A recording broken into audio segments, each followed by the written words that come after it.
This is a 10,000 Takes exclusive interview. All right, welcome, ladies and gentlemen. Welcome to a 10,000 Takes exclusive interview. I am joined by Zane Wags. He's here to join me with this interview. We're joined by a special guest tonight, Realistic Randy. And as a journalist myself, some say I'm the greatest journalist to ever do it. My opinion matters, and I would say that Realistic Randy here is probably the greatest Vikings podcaster, an avid Vikings podcaster. And I would say he's probably the greatest Vikings podcaster to ever do it. And Shit. we're, we're really happy you could join us tonight, Randy. No, thanks for having me, guys. I definitely appreciate it. GOAT, huh? I appreciate it, man. It's been a crazy wave up to this point, but like what you guys are doing, everything like that, independent podcasters, I think that's where it's at for real. Yeah, definitely. We're definitely having a good time. We definitely appreciate, guys like you coming on. So to start, I guess, like I mentioned, you're an avid podcaster. You're kind of big especially in the Vikings and NFL community, and just kind of tell us about how you got into sports media, specifically podcasting, and kind of how that led your journey and how that led to where you are today as kind of a prominent podcaster in the Vikings community. Yeah, this started years ago when I was me and a good friend of mine when I was living in San Diego. I'm up in the Bay Area now, San Francisco, Oakland area, and we would just debate sports all the time. And then at one point, my brother-in-law was like, "Listen, you guys should do a sports show. It would be nuts." And I said, "Hey, what do you think?" And he couldn't do it because of time, family, jobs, things like that. Yep. And so I decided to just go ahead and try my own thing, solo podcasting. I grew up watching and listening to Colin Cowherd. I know there aren't many solo podcasters out there when it comes to sports. And so I decided to try it. I started with audio first on SoundCloud, and I'm talking about I was getting probably 3 listens. There weren't that many out there.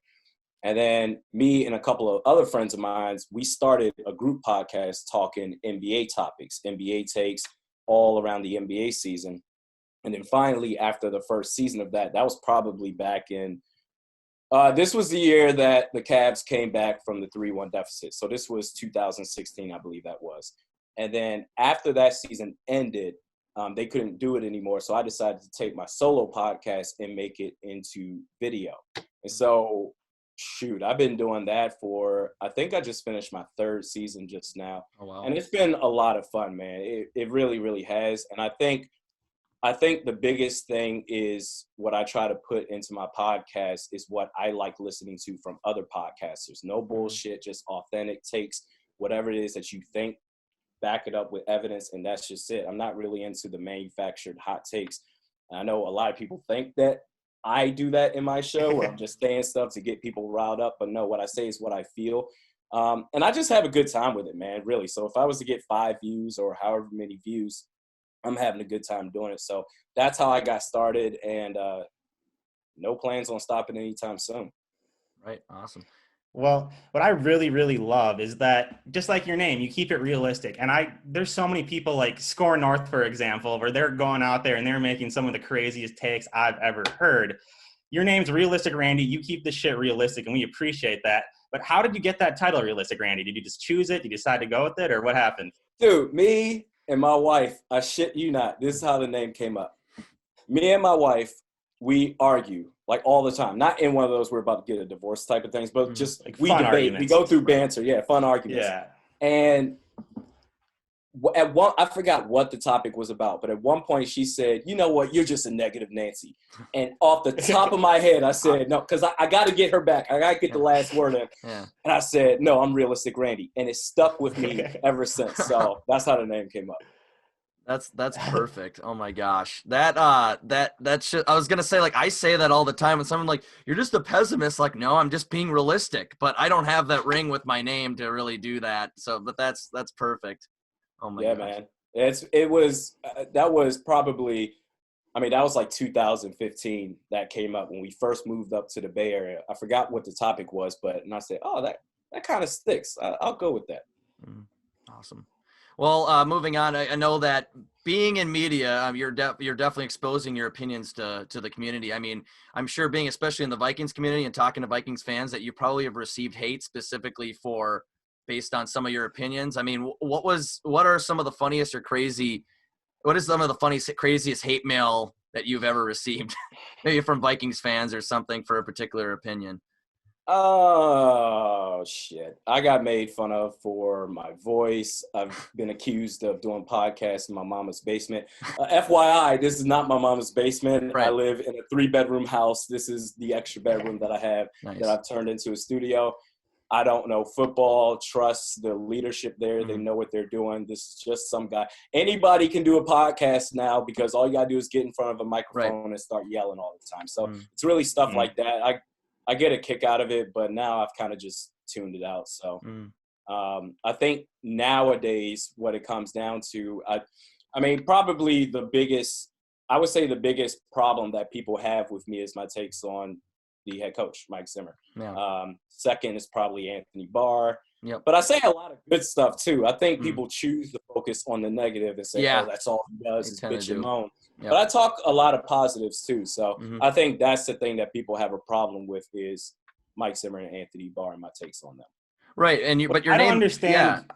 Yeah, no, I don't understand that as well because your Anthony Barr takes are completely realistic. You know what I'm saying? Like the dude only plays when he wants to. And actually, I didn't I always thought I was like a normal Vikings fan. I was just loved Anthony Barr, but then you started talking about him. You just talked about the effort. And when you actually watch, he just chooses when to play and chooses when not to play. So I have no issues with that hot take right there.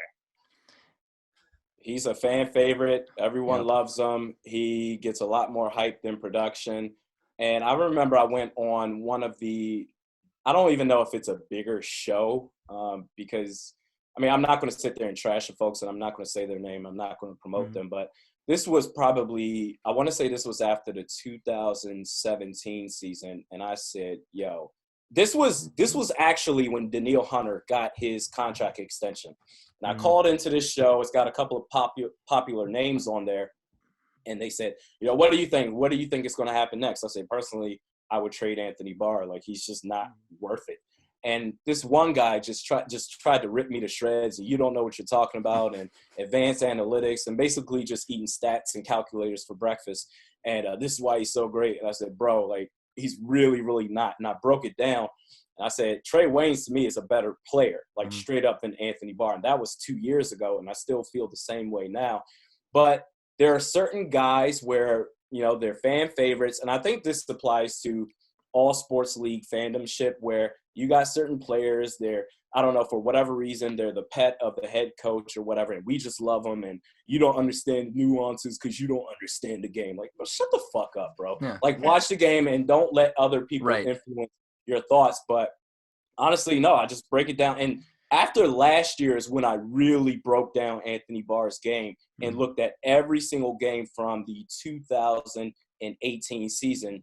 And I said, yo, this dude, he's supposed to be a linebacker. He can't get off of blocks. He can't cover worth a shit. Yep. I mean, the only thing he can do, he is pretty decent against the run, but the only way he gets after the passer if he's left unblocked. So if the offensive line parts like the Red Sea, boom, he's golden. But other than that, outside of that, you're supposed to be a linebacker, and he's quite honestly not only one of the most overrated players in the league, one of the most overrated, not even one of the most overrated player in the history of this franchise. I mean, he's quite honestly a poor linebacker. I mean, I would like to see better play from him. And the thing was, well, now he's got his money and suddenly he's going to get better. He's gotten paid, and somehow, some way he's gotten worse. But it's nothing personal. It really isn't, but that's just how I feel and what I see.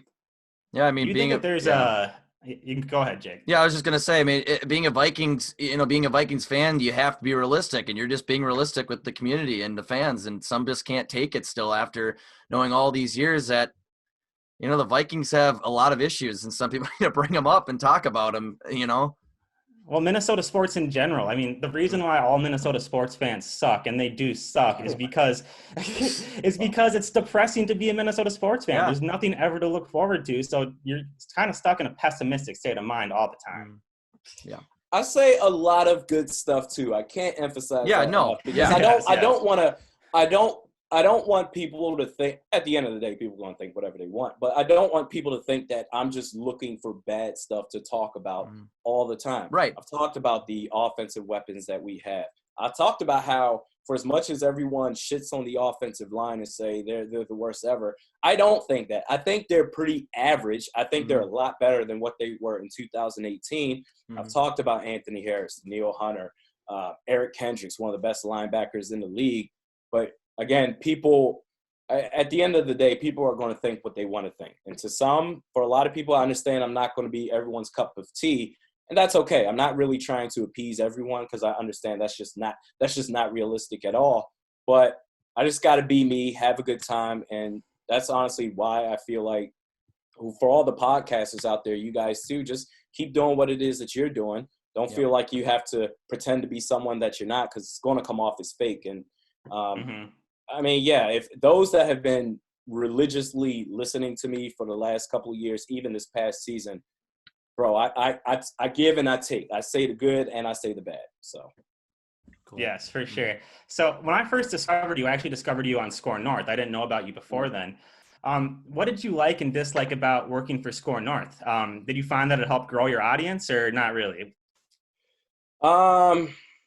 Yeah, the thing with Score North, man, it was one of those things. I'm not gonna. I can only say but so much about that. I don't want to trash them or anything like that. I'm very thankful that they gave me the opportunity to use their platform. But all I'm going to say, it just didn't work out. It's just one of those things that I personally felt that I was better off on my own than the situation that was going on over there. And God bless them I wish them well and everything like that. But it just didn't work out. Now there was a couple of people in sports media. Actually, man, my God, there's probably three or four people that are major Vikings contributors that are big time names that I've had some sort of beef with.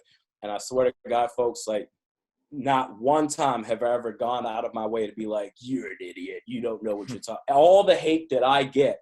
Now, if Anthony Barr, Mike Zimmer, they ever want to say, hey, I want to talk shit. Let's get on this podcast. Let me show you what's up. That's fine. Because I've been talking shit on them, and rightfully so. If they ever want to have that discussion, I'm more than willing to do that. But outside of the Vikings organization, I don't say anything. I never start anything with people. Scouts honor. But there's been probably 4, maybe 5 different big names that cover Minnesota sports that they just have a problem with me. Yeah. And I know that for a lot of folks, they can't really take it. Networks, they're not going to really take it. And that's what ultimately, getting back to your question, not only did I feel like it's a better situation for me to be independently, I feel like I'm good either way. If nothing happens with this, if I don't get a single follower after this, I'm good. This is a hobby. I'm good with it. Or best case scenario, I turn this into a career and I can grow it independently. I can do my own thing. Maybe work at the few networks that does allow the sort of, what's the word I'm looking for, uncensored type of talk, then I'm good either way. I have no shackles to my legs, so to speak. So it was a good run. It was interesting. I'm thankful for the experience, but it just wasn't a good fit. Right. Well, I also feel like media is kind of threatened by independent content creators like yourself. Yeah. You just like you said, you're uncensored. You can say whatever you want, and you have a large following. That's definitely threatening to, I think, media these days. I've been blessed to just to kind of. I like to be as upfront as I possibly can. So one of the things, if I am going to do anything, is sponsorships. And thankfully, I've been able to get my first sponsorship with Modest Brewing. Out there in Minneapolis. So I'm in California. I've never been there, but I will be out there for whatever game of my choosing each year. Before last year, every other year, my wife and family and I would go to Minneapolis and join a game. But now it's going to be an every year thing. So next year, whatever game we go to, as long as the coronavirus doesn't shut shit down for the NFL season, exactly, I will go to Modest Brewing. But at the end of the day, it's all about the listeners, the followers, the viewers out there. What is it that they want to see? And as long as you're authentic, everything else will take care of itself. And sponsors, all they want to see are numbers. They don't give a damn, how you're doing it, whatever. As long as it's real and legit, that's all they care about. And so I hope, I guess at the end of the day, I hope that folks can learn not just from me, but from all the independent podcasters out there, or from Barstool Sports is a great example to where just be yourself. You don't have to walk the company lines and be politically correct and say this or that. And feel like you're under the threshold of, ad companies or whatever. Just be you and everything will take care of itself. I have a good time doing this, straight up. If nothing else happens, I'm cool with it. So well, that's why I love your videos too. You can tell you're actually having a great time, and it actually makes your videos fun to watch. Thanks, man. Appreciate that. Yeah, you're not bound by any rules or anything like that. You can just, like you said, do whatever you want and just have fun with it. Just be yourself, and like you said, everything will fall into place. And if people don't like you, they don't have to watch you, or they can comment and be pissed off about it. But yeah, it's a great thing to do. It's a great hobby to have, definitely. So I used to try, like, walk that thin line where I'm about to curse or I'm about to do that and whatever, but I wouldn't cross it. And then after I left Score North, I said, fuck it, bro. Just, if I'm going to do this, I need to go all out. So I started opening that can of worms. And I mean, I haven't noticed a drop off or like too many people upset with it, because I understand for some folks that's not what they want to see. But I'm thinking, if I'm going to do this, I might as well go all out and do it the way that I want to. And so far, I think it's worked out pretty well. Yeah, definitely. I would say so. So as far as content creating goes, how hard has it been, or how hard is it to kind of create Vikings content in the off season when things are slow? I mean, is it difficult for you, or? It's not difficult for me, because during the regular season, I did 3 videos a week. You can talk about a bunch of stuff. Yeah. If I really wanted to, I could do a video every day. During the off season, I understand that if I could do a video every day and I can just grow and keep growing, but I would just be putting shit out there just to put it out. And I don't want to hate doing this at any point. I want to keep loving it. So I scaled it down to just 1 video per week during the off season. And 1 video a week, hell yeah, I got stuff to talk about. But if I had to do this every day, where, I mean, Pro Football Focus, they said this about the Vikings, let's talk about it. Or, let's talk about the 4th bench player on the defensive line. What are they going to prove next year?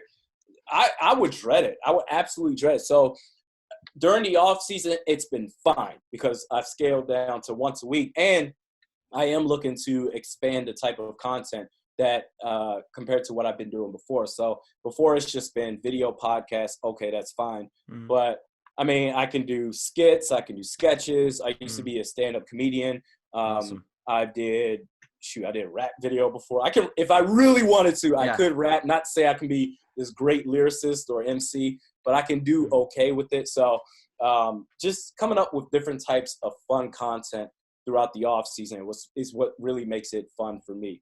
But no, if I really wanted to, I could do it every day. But no, it will just kill the shit out of me. So I'm good. Yeah, you'd be juicing some weird topics like, what are the concessions prices going to be at next year's Vikings at the stadium? Is it going to go up or down? Let's talk about hypothetical trades. Yeah. It's great. Nah, man, that's not. I can't do it. Yeah, that wouldn't interest a lot of people. So yeah, it makes sense. And your entire time covering the Minnesota Vikings, what has kind of been the most entertaining or exciting event to talk about, excluding the Minneapolis Miracle? Or topic or something that matter, yeah. Man, I guess the most fun time I've had talking about a topic, I would probably say, so this was during the off season of last year, and when the reports of, I think this was when the Vikings, they were trying to trade Laquan Treadwell. Okay. And I did a skit with Score North, the former network that I was at. I did a skit basically impersonating Rick Spielman trying to sell a Laquan Treadwell trade to the other GMs in the league. That was probably the most fun time that I've ever had, because, I mean, the idea now, Treadwell, he had a very good 2019 season compared to his standards. But at the time, I mean, no one's going to buy a Laquan Treadwell trade. No one, I guess, bit the bait that Rick Spielman put out there. But I say, you know what? If this was really going to happen, let me just try to imagine the conversations that Spielman would have over the phone with these other GMs. So that was probably the most fun that I've had. Podcast-wise, I guess I'm not sure. It's a tie probably between reacting to Anthony Barr all of a sudden reneging from the Jets deal and coming back to the Minnesota Vikings. And I said, this is going to be a mistake. And I got crushed for it. I mean, the ratio of likes to dislikes was off. You don't know what you're talking about. And now, lo and behold, everyone's saying, how can we get rid of this $12.7 million cap hit that Anthony Barr is going to bring in 2020? Or it was after the 2018 season concluded, and that's when I finally said, fire Mike Zimmer and Rick Spielman, because I held on for so long, and I said, I don't know about this guy, but then I finally got to unleash. That was probably the most fun that I've had. Yeah. Did you write that skit yourself then? Yeah. Oh, yeah. No, everything. I do everything myself. I write, take down notes, watch film, produce video, record, cut it, upload it, all that stuff. That's sweet. Yeah. Yeah. I know that you mentioned a few times that, you do a solo podcast, and there's not a lot of solo podcasters out there, at least amateur podcasters. And so I got to ask, is it difficult or hard for you to run a solo podcast, or do you find that it's very, very easy for you? Oh my God, dude, it's so difficult. It is so tough. Like this right here, what we're doing. Yeah. Oh, this is cool. This is fucking phenomenal because it's just we're feeding off each other, energy. That's fine. But when you're talking to yourself, I mean, God, sometimes you can be in your own head. I'm just keeping it 100. Sometimes you can be in your own head. Yep. I got to do this over. I watched the video. I don't like the way that came off. Let me do this again. It can be difficult sometimes because it's a different type of feel. It's not being fake. It's just, to be honest, I've been talking to myself my whole life for this. But it's a different type of energy to do that. And so, it can be really, really difficult. I do have a good time doing it, but it can be challenging at times. I was gonna say I've tried a bunch myself, and just after the first few sentences, it's like, how dumb am I sounding right now? I know. What's going on? I feel like I had to do a couple projects in school where I had to do a podcast by myself, and I felt like after 30 minutes I was going crazy listening to myself. Like I have to take a break. I can't do this. I'm not talking to anybody, and it's like as far as content was going, I could talk about content, but it's like hearing your voice. Like it's something I'd have to get used to over many times for me to get used to it. So. Sometimes I try to picture like I'm talking to someone or I don't know. You just get lost in your own word. It happens. When I first started, it was just one of those, I was trying too hard because I didn't know. I was really forcing it. Right. I can be honest about that. Fake it till you make it, man. I didn't know what I was doing, but then finally it got to the point where I said, okay, just be myself, relax. Here are the notes. Here's the takes that I'm coming up with. Here's the evidence I'm using to back it up. And that's really it. So now at this point, it's like clockwork. I can just do it. I have my own process to it, but it's really hard. It definitely is. Yeah. So if you love it though, eventually you'll find your own way to it. Yep. Don't fake it. Just be yourself. But it's a challenge that once you break through it, is really rewarding. Yeah, just about finding a rhythm. All about finding that rhythm. For sure. And it's really about trial and error too. Before you've ever done a podcast, obviously you're not going to be good. You have to be bad before you get good at something. And that's kind of what I'm figuring out now. You just kind of have to dive in head first and hope everything turns out okay. Yeah. Yeah. And the views and the stuff, none of that shit matters, man. End of the day, none of it matters. I'm not ever sitting in the lab saying, how can I generate more views, or that what take can I come up with that will be spicy and get people sharing my videos? How can I create a clickbait title or something like that? Yeah, I know that's what the media, for I guess by and large, that's what they do. But I just can't do it. I've always despised that, and I know certain shows that I used to watch or listen to, I've been turned off to it. Probably in the last couple of years, because I've noticed, this is real clickbaity. But no, I have a good time doing this. If something comes up, then I'll talk about it. There might be a couple of lull periods of just nothing. but you can't force it. You just absolutely can't. But like you said, trial and error, go through it. You got to crawl before you walk, and eventually you'll break through and you'll be fine.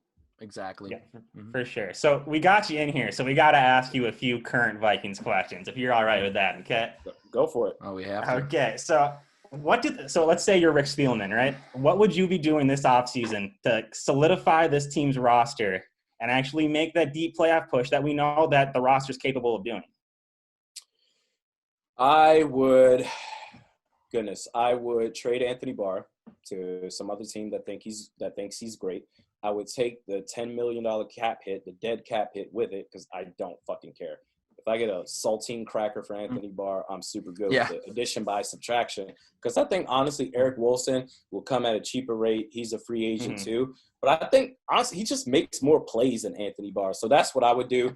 Cut Xavier Rhodes, obviously. Linval Joseph, I think he's at the end of his career. Shamar Stephen, I would let go of him as well. I would focus on re-signing Anthony Harris because I know Mike Zimmer, he got up on the podium and said, it's probably not going to happen. Safety's not that important. But when you have a shaky – but if you have a shaky cornerback group like the Vikings have right now, especially if Trey Waynes doesn't return, you need additional help from the safety spot. So I would focus on trying to re-sign him.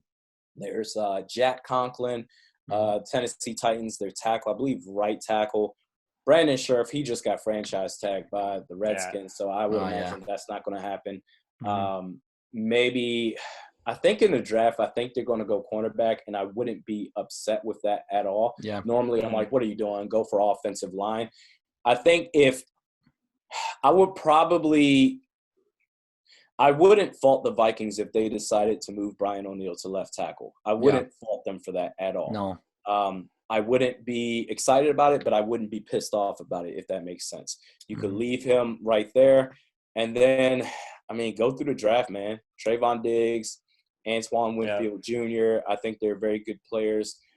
I've heard the scouting takes for Antoine Winfield Jr. that, it may take him some time. Quite honestly, I think he might be a day one starter. I think he might be ready right now in the NFL. This dude is smart as hell.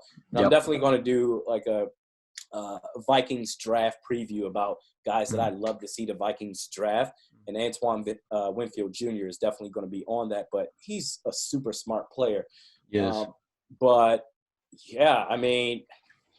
Outside of that, what are we looking at? Eric Hendricks is still there. Eric Wilson, I think, could do fine filling in for Anthony Barr. I would bring back Anthony Harris. I would take my chances with Holton Hill again. If you could bring back Trey Waynes, I think that would be great. But if not, you still got Chris Boyd. Maybe there's something there.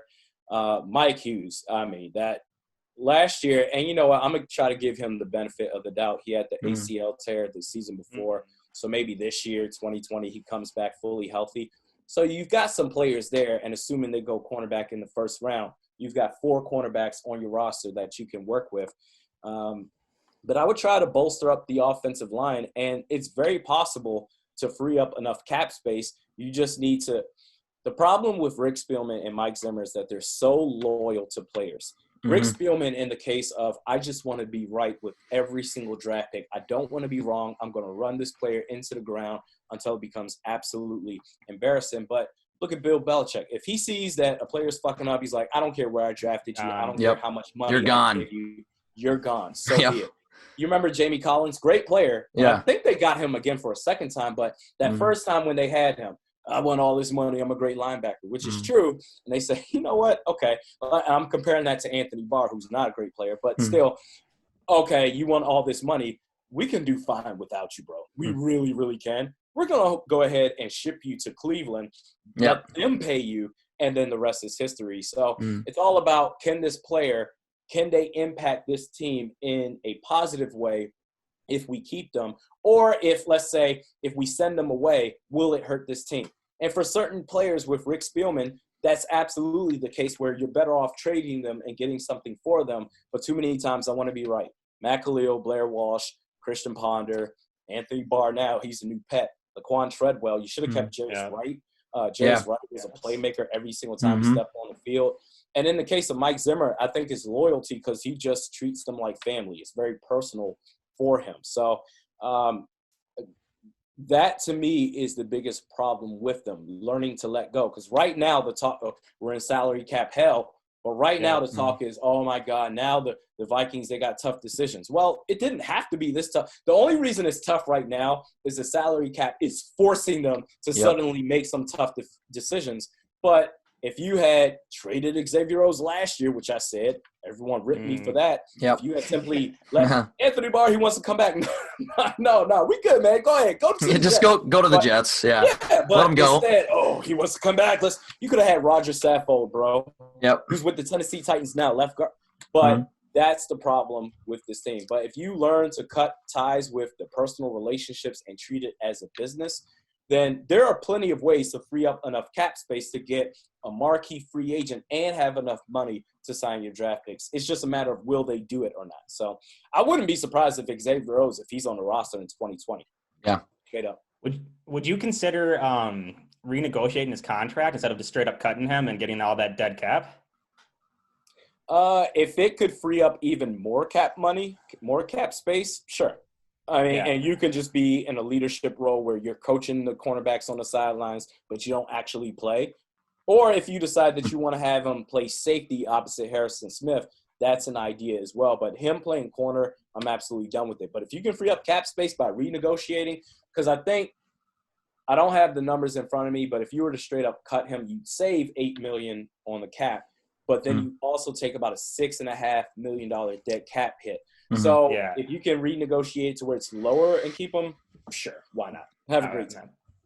So as of right now, let's say March 2020, what are your overall expectations for next season for the Minnesota Vikings?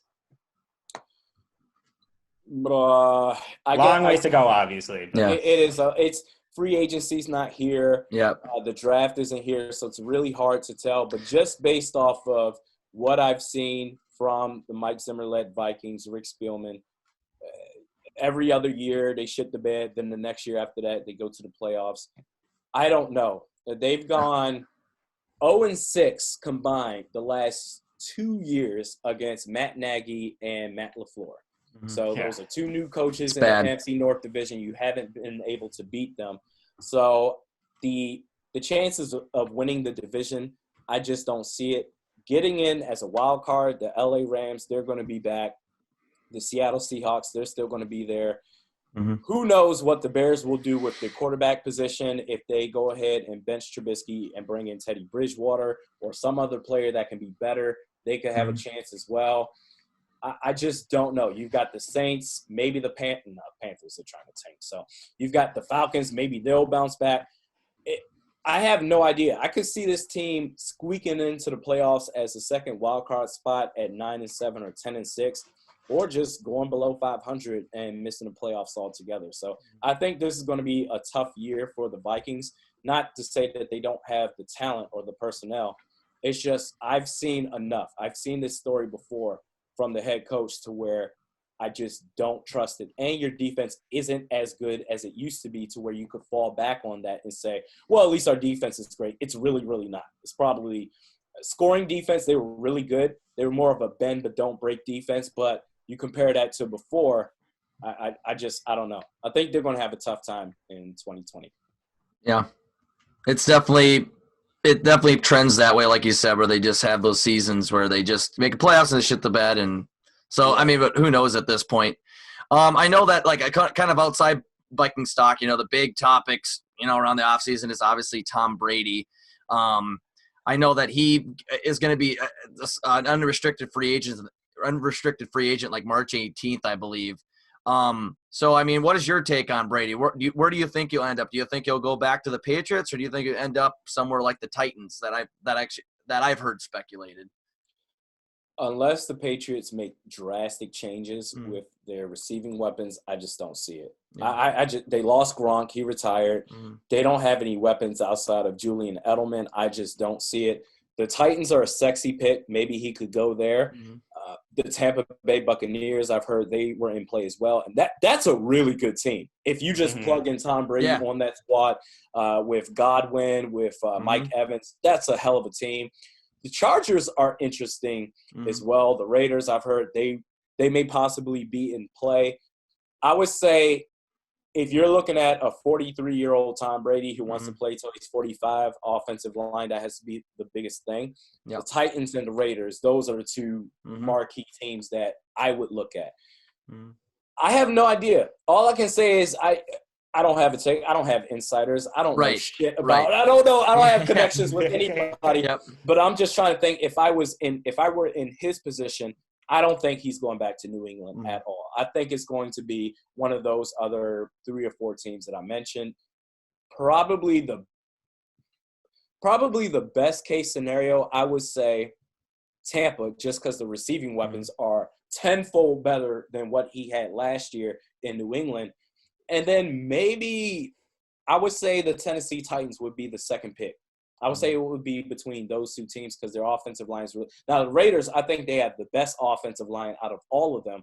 But Derrick Henry, you've got Brown out there. They've got a ton of receivers to work with. So that's what I'm looking at. I don't even think he knows right now. Yeah. What do you guys think? I mean, I don't think so. I don't know. All indications show that he's definitely not coming. I feel like if he was coming back, he would already said he was going to come back to the Patriots. So I definitely think he's going somewhere else. It's just hard to say exactly. Like you said, I don't even think he knows. I think he's just going to literally hit March 18th whenever free agency starts. He's just going to let the offers pour in. He's going to hear out the GMs and what they have to offer as far as offensive line and wide receivers. I think that's just what it's going to come down to. And I think we can speculate on who actually obviously it would be the best fit for him, but I think it just comes down to what he thinks is the best fit. I could also see him going to the Raiders too and opening up Las Vegas with, that just build up his brand even more. So it's pretty much what he's about at this point. He has all the rings. Yeah, and being the first quarterback at for the Las Vegas Raiders, I could totally see that. Well, San Francisco, they've been mentioned as well, but what are they going to do with Jimmy G? Who are they going to trade him to? He's still under contract. I don't know. It's a mystery. Have you heard the speculation that San Fran really wants Kirk Cousins? Yeah, I saw Diana Rossini, if I'm saying her name correctly, on ESPN. She talked about how they want Kirk Cousins. And I've seen the whole Vikings Twitter just went crazy. Oh, should the Vikings trade Kirk Cousins to the Niners? I don't see that happening because it just makes more sense for the Niners to wait. If this is true, is true, it just makes more sense for the Niners to wait after next year for Kirk Cousins to hit free agency to offer him a contract versus let's give the Minnesota Vikings a bunch of stuff in order to trade for Kirk Cousins. So maybe it's true, maybe it's not. I have no idea. The NFL offseason, you're going to hear a bunch of stuff, and I'm not saying that Diana doesn't know what she's talking about. She works for ESPN, so she's got some credibility there. What I don't understand is you go to the Super Bowl with Jimmy G. How do you just give up with him the very next year? I don't understand that. Well, I understand it. It's because they are treating – Kyle Shanahan is treating Jimmy G, if you watched in that Super Bowl, much like how Mike Zimmer treats the Minnesota Vikings offense or how he treated Kyle Sloter in the preseason. You're doing too much. Reel it in. We don't want you passing the ball. Hand the ball off, and that's it. That's all that they want. I don't think they trust Jimmy G at all. Yeah. Now, Kirk Cousins, you could say maybe they're the same type of quarterback. They haven't really proved much, but I can see why. I can see why they want to move on from Jimmy G, because if he was as good as some folks think that he is, or coming from New England, learning under Tom Brady, then they would let him pass the ball more. But they operate under a run-first offense, and so I can understand why they're trying to move on from him. That would be interesting. That would be really interesting to see, because as Patrick Mahomes came back in that fourth quarter, I mean, they were still trying to run the ball. And then when they finally decided to open the passing game up, it didn't work out because, suddenly you have to pass now. And Emmanuel Sanders, he was wide open. Yeah. He was open on that play, but he couldn't hit it. So I can understand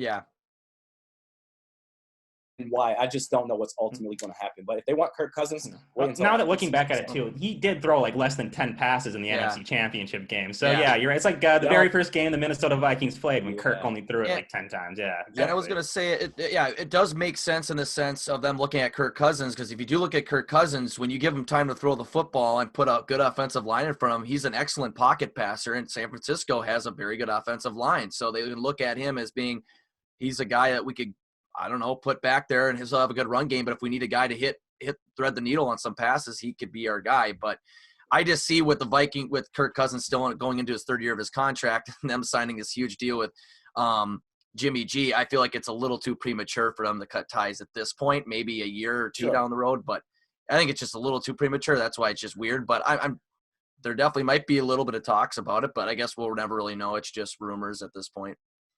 Yeah, I mean, it's the NFL offseason. Yeah. We need stuff to talk about. Yes, so. Exactly.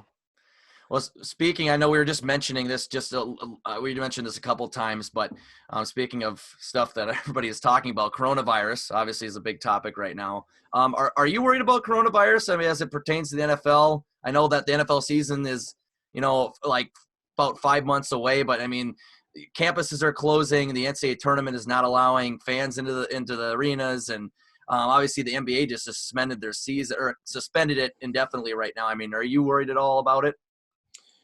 I would say not right now when it comes to the NFL, because you would have to imagine 5.5, 6 months out that this will all be resolved. Mm-hmm. But I have no idea. I know the NFL is sitting there. Woo!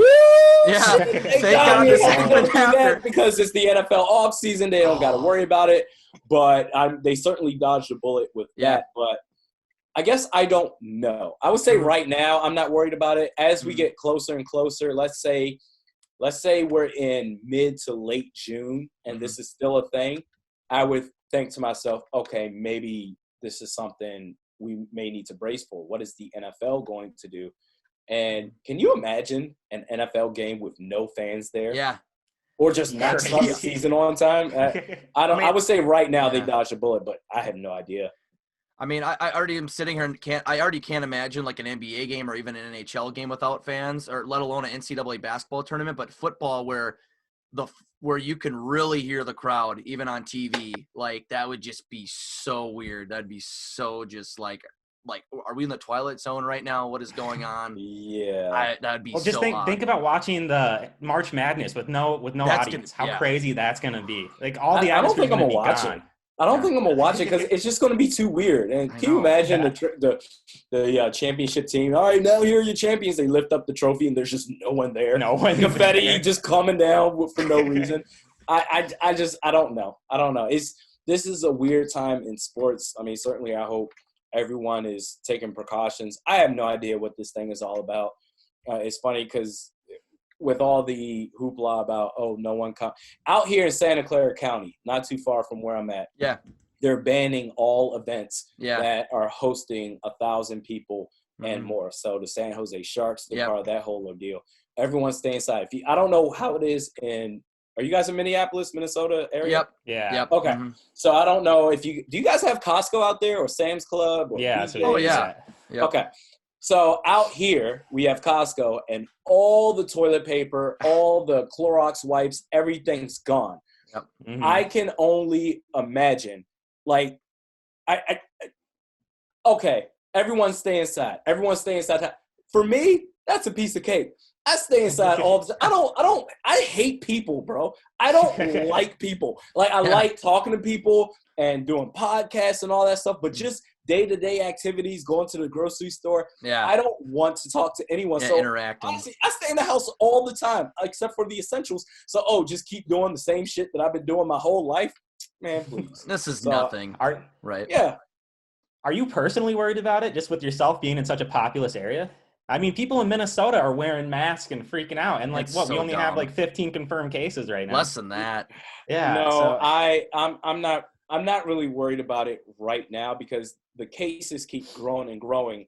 But in terms of the death rate, and I could be mistaken here, but it just seems like you have less risk of dying compared to a common cold, the flu. So even if you were to get it, let's say at my age, I'm 31. I mean, I just don't. I don't want to be this guy, the media, but it just seems like it's being blown out of proportion to me anyway. I could be wrong about it, but it doesn't seem like that big of a deal. Like, this sucks and people are getting sick at a rapid rate, but it's just something that sucks for 2 weeks and then you get over it and you come back. Now, there are people that are susceptible to it. I guess people with compromised immune systems or the elderly, but I feel fine. I'm not worried about it, to be honest. Yeah, exactly. Thanks very much for joining us today. We're going to ask you one more question and we'll call it a day. I just would love to hear your thoughts on the XFL. Do you like what they're doing? Do you think they're going to stick around? I like what they're doing. I think that first week it was sexy. That first week, awesome. Yeah. Okay, it was so cool. And now I think it's teeter, and the coronavirus is just killing it right now. Yeah, I know, that sucks. Oh my God, talk about bad timing. But I like the presentation of it. I like the fact that you can listen to coaches making plays. You can hear them in the locker room giving their speeches. I mean, they give interviews to players after making huge plays for a score right after it happens. I guess the only thing that's stopping it, I think it can continue for another year, but quarterback play has to improve. I think that's the number one thing. But like the first couple of weeks, I said, I got to watch it. And I think last week I said, if it's on, it's on. Or I'll go grocery shopping or go to the gym or whatever. But I like it. I do like it. I'm going to give it a shot. I'm going to give it time. I think it can last for the whole season this year and next year at least. Then we'll see what happens. Do you like the kickoff rules? Oh, yeah. Dude, it's far more safe. Unique. Yeah. It's more safe and it's more unique, like you said. And I think it's more entertaining because, you got to stand there. You got to wait for the kick returner to catch the ball. Then you can – you're talking about less injuries potentially. I'm not a doctor, but just that instead of dudes flying 40 miles an hour all the way back from the 20-yard line of the opposite end, it seems more entertaining for me. I like that. I would think that the NFL is maybe paying attention to some of this stuff and saying, okay, maybe we should try some of this. Maybe the kickoff return, maybe the presentation. This is just a hunch, but maybe they would take on the idea of interviewing players right after making big plays versus they're never going to let us hear what the coaches are calling. That will never happen. Never. But I think it almost feels like XFL almost feels like watching a real life version of a Madden game. Yeah. It really, really does. So, there's a lot of opportunities for the NFL to get better there, but I love the kickoff return. Yeah. Well, they actually have kickoff returns. The NFL has pretty much just eliminated the kickoff return, so it's awesome to see that again. Oh, that's right. Yeah, touchbacks. Yeah, pretty much fair catches and stuff. Yeah. But I think, like you said, the XFL is just so cool, especially like not only being able to hear the coaches, but even when they're reviewing plays, or you can hear the refs talking before they make the call and stuff, just to get into the heads, but like kind of have an idea of what maybe they say in NFL games. Like it's cool. The transparency is amazing. Yeah, it's awesome. They're so human, and then finally you get to see – I forgot all about that, but you get to see the process of the referee up top in the booth coming up with his conclusion. Okay, this is what we're going to call. Let's mark it at this yard. That's really fucking cool. Yeah. Very transparent. That entertainment value is definitely – like the TV factor is definitely also – is what's going to keep it alive if it does stay alive for a few seasons at least. But 100%. Yeah, definitely. Well, that's all we have for you, Realistic Randy. We really appreciate you coming on. You gave us some great information, great insight on what you do, and definitely some great insight on the Vikings. We thank you for coming on.